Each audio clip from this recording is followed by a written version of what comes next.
Topic है द्विघात समीकरण क्वाड्रेटिक इक्वेशंस। ये हमारा द्विघात समीकरण का मानक रूप है a x square plus b x plus c बराबर जीरो, और ए की वैल्यू कभी भी जीरो के बराबर नहीं होगी। A is not equals to zero.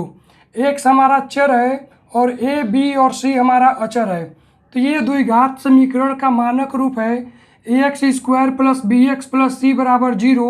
इस रूप में जो भी समीकरण होगा वह एक द्विघात समीकरण होगा जिसमें x की अधिकतम घात 2 होगी और a की वैल्यू जीरो के बराबर कभी नहीं होगी। अब द्विघात समीकरण का पहला हमारा टाइप होता है शुद्ध द्विघात समीकरण, प्योर क्वाड्रेटिक इक्वेशन। तो जब b की वैल्यू जीरो के बराबर होगी, मतलब हमारा जो x का गुणांक होता है, x का गुणांक, उसका मान जब जीरो हो जाएगा, x का गुणांक जीरो होगा या x गुणांक हमारा समीकरण में एग्जिस्ट ही नहीं करेगा, रहेगा ही नहीं, b इक्वल्स टू जीरो, तो हमारा समीकरण आएगा ए एक्स स्क्वायर प्लस सी बराबर जीरो, और वह एक शुद्ध द्विघात समीकरण होगा। इसका उदाहरण है 4x स्क्वायर प्लस 5 बराबर जीरो। दूसरा उदाहरण है 8x स्क्वायर प्लस 3 बराबर जीरो, और अगला उदाहरण है 2x स्क्वायर प्लस 1 बराबर जीरो। तो ये हमारा शुद्ध द्विघात समीकरण का उदाहरण है। जब भी b बराबर जीरो होगा तो वह समीकरण एक द्विघात समीकरण होगा। यहाँ पर भी कंडीशन होगा a is not equals to zero और x की अधिकतम घात 2 होनी चाहिए। अगला जो टाइप है वो है मिश्र द्विघात समीकरण। मिश्र द्विघात समीकरण में कंडीशन है हमारा कि b की वैल्यू कभी भी जीरो के बराबर नहीं होनी चाहिए। b की वैल्यू हमारी कभी भी जीरो के बराबर नहीं होगी तो वह एक मिश्र द्विघात समीकरण कहलाएगा। उदाहरण है 4x square plus 5x plus 6 बराबर zero, 6x square plus 5x plus 4 बराबर जीरो। यहाँ पर a का मान 6 है, b का मान 5 है और c का मान 4 है। x की अधिकतम घात 2 है और b जीरो के बराबर नहीं है, b का मान है 5।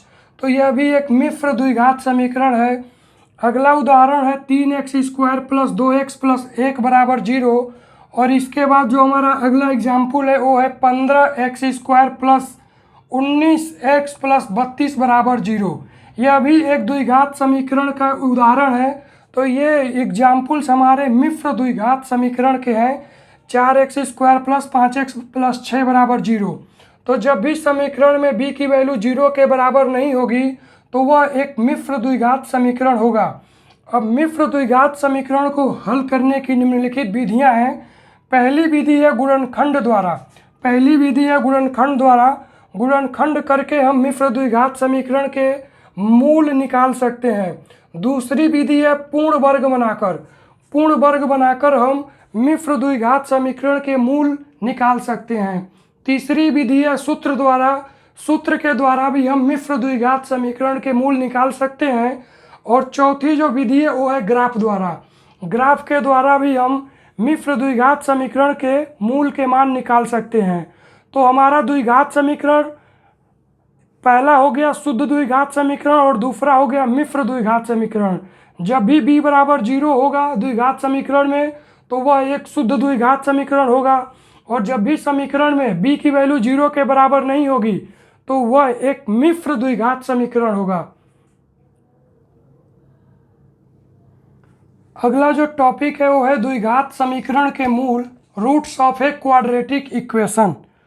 तो हमारा मानक द्विघात समीकरण का रूप है a x square plus b x plus c बराबर जीरो और a is not equals to zero.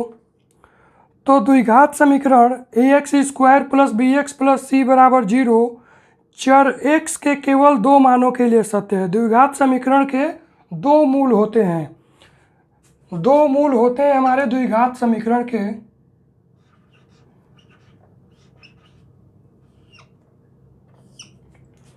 किसी भी द्विघात समीकरण के अधिकतम दो मूल होते हैं। x का मान किसी दी हुई द्विघात समीकरण का मूल है या नहीं, समीकरण में x के स्थान पर उस मान को रखकर सरल करते हैं। यदि a x square plus b x plus c बराबर जीरो के रूप में समीकरण का बायां पक्ष शून्य हो जाता है तो वह मान समीकरण का एक मूल है। अगर जीरो के बराबर होगा तो हमारा वह एक मूल होगा, अगर जीरो के बराबर नहीं होगा तो वह हमारा एक मूल नहीं होगा। तो प्रत्येक द्विघात समीकरण के अधिक से अधिक 2 मूल हो सकते हैं। किसी भी द्विघात समीकरण के अधिकतम 2 मूल हो सकते हैं।